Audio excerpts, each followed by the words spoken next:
c'è lo spazio da qua a mezzogiorno, quando avremo intenzione di chiudere questo bellissimo dibattito, per alcune domande, quindi io vi pregherei di manifestarvi, voglio dire. Nel frattempo chiedo una domanda molto politica alla senatrice Finocchiaro, perché questo tema appunto dell'efficienza, della snellezza del sistema poi si incoccia proprio con la legge elettorale, anche se non è tema di referendum, ma insomma è inutile, oggi non abbiamo parlato, ma la legge elettorale cosiddetta Italicum, che attribuisce un premio di maggioranza al partito che supera il 40% dei voti, un premio di maggioranza significativo che garantirebbe la maggioranza assoluta dei membri della Camera, della nuova Camera, è evidente che è un macigno nello scoglio da qua al referendum. Allora è chiaro che se volete togliere, come avete tolto, diciamo, la personalizzazione di Renzi, che ha ammesso di aver sbagliato su questo referendum, se volete disinnescare questo elemento prima del referendum dovete cambiare la legge elettorale.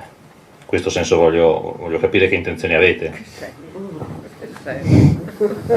Allora vorrei sapere quello che penso io, che non la vuole cambiare nessuno la legge elettorale, questo glielo dico io, e che ovviamente tutta questa agitazione si fa per al solito fare confusione e nebbia di fronte a una questione che è un'altra, ed è quella che riguarda appunto la riforma costituzionale.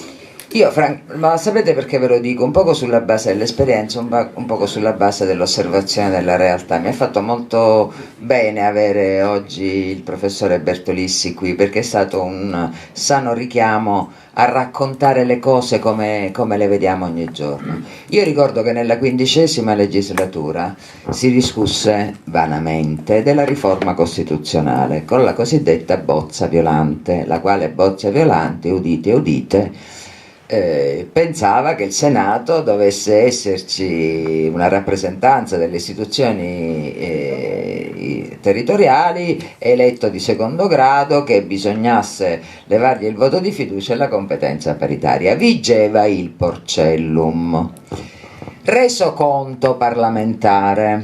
Prima discussione alla Camera, intervengono tutti i partiti e Rifondazione Comunista interviene e dice: per noi va bene purché l'elezione resti di secondo grado. Vigeva il Porcellum, cioè una legge che non è che richiedeva il 40% per avere la maggioranza assoluta, richiedeva un voto in più per avere la maggioranza assoluta. Allora misuriamo sempre le cose rispetto a quella che può essere l'obiettivo, la convenienza politica, eccetera.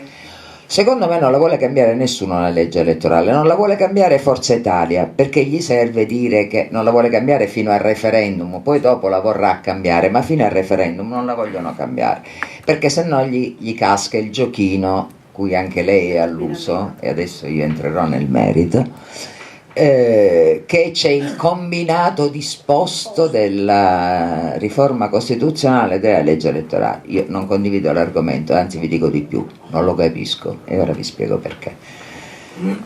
Non la vuole cambiare il Movimento 5 Stelle, ma perché è il re, diciamo, che non la vuole cambiare il Movimento 5 Stelle. Non la vuole cambiare neanche SEL, secondo me, perché appunto gli serve per fare un poco di campagna referendaria. La campagna referendaria hanno dentro anche la propaganda, non è vietato dalla legge ed è una cosa che succede. Perfetto.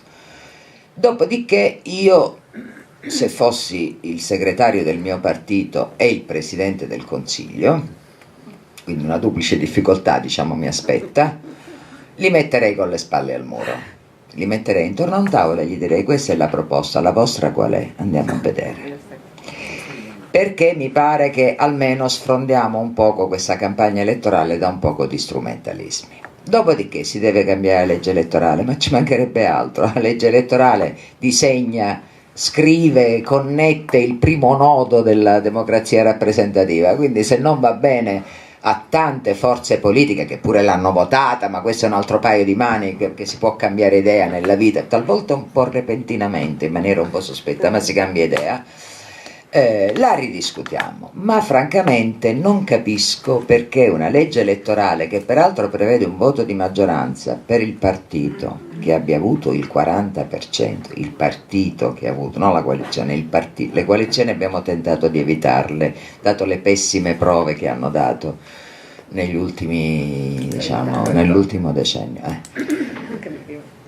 Ma anche prima, sì.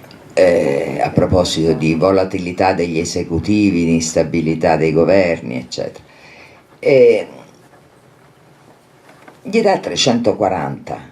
Guardate che 340 non è questa maggioranza spropositata, perché la maggioranza assoluta è 316. Voi tenete conto non solo dei fatti fisiologici, chi è al governo, chi sta male, cioè io lo dico con l'esperienza di 20 mesi di presidente di gruppo, no, molto più lunga, è stata 7 anni in tutto, ma diciamo da gruppo di maggioranza relativa sono stati 20 mesi.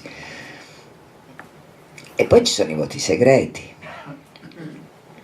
Quindi, e poi c'è la volatilità, purtroppo anche, che contrassegna, esatto, no? La trasmigrazione da un gruppo a un altro di un certo gruppo. Quindi 340 non è questo sproposito che si possa immaginare.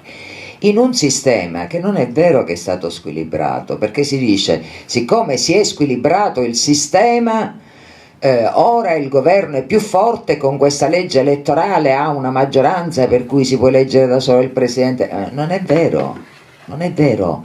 Il governo, la forma di governo non è stata toccata, e tanto mi sono intestata a non farla toccare che non abbiamo neanche introdotto una questione che pure bisognava introdurre, che c'era il meccanismo della sfiducia costruttiva.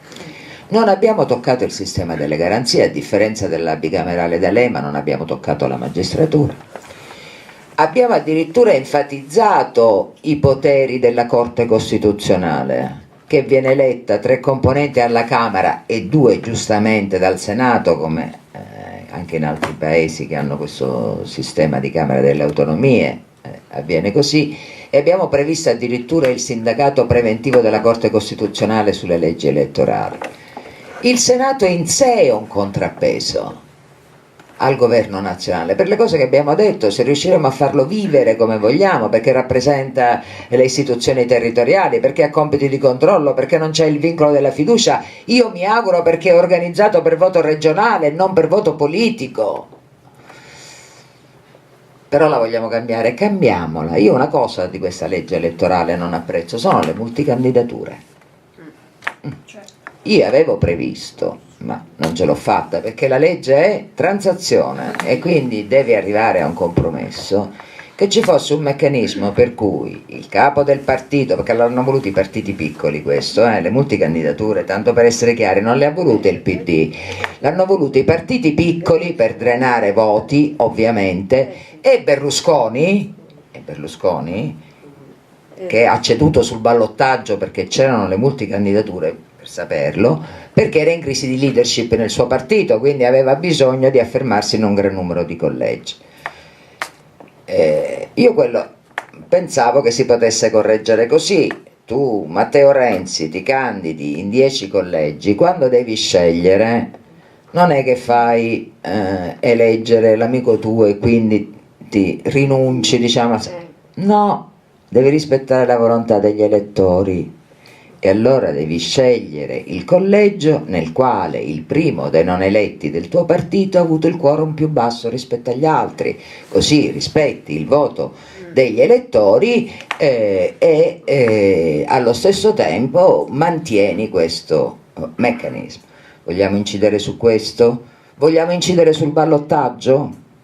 Anche se secondo me c'è una rappresentazione sbagliata del ballottaggio. Dire che può vincere un partito col 23% è logicamente sbagliato, perché quando arrivai a votare al ballottaggio è una nuova votazione, l'intero corpo elettorale viene chiamato e deve scegliere fra 2, come quando sceglie il sindaco al ballottaggio.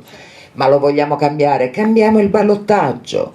Diciamo, ci sono varie soluzioni in campo, possiamo quindi certamente 2 cose però. La prima, senza palude, perché ci abbiamo messo 9 anni per cambiare quella schifezza di Porcellum, ed è servita la perché serviva a tutti il Porcellum, a tutti, sottolineato i partiti, perché è bello vincere con un voto di maggioranza, ma è ancora più bello, come diceva il professore, che il segretario di partito si fa le liste. noi abbiamo fatto le primarie, ma insomma diciamo che non siamo gli unici sul panorama, nel panorama politico. Dove sono arrivata? Mi sono persa. E dunque diciamo possiamo certamente provare a cambiare, però senza palude, e secondo me sarebbe meglio anche intervenire chirurgicamente sull'Italicum piuttosto che reinventarsi un altro sistema, che ne ho già visti troppi girare nell'ultimo periodo.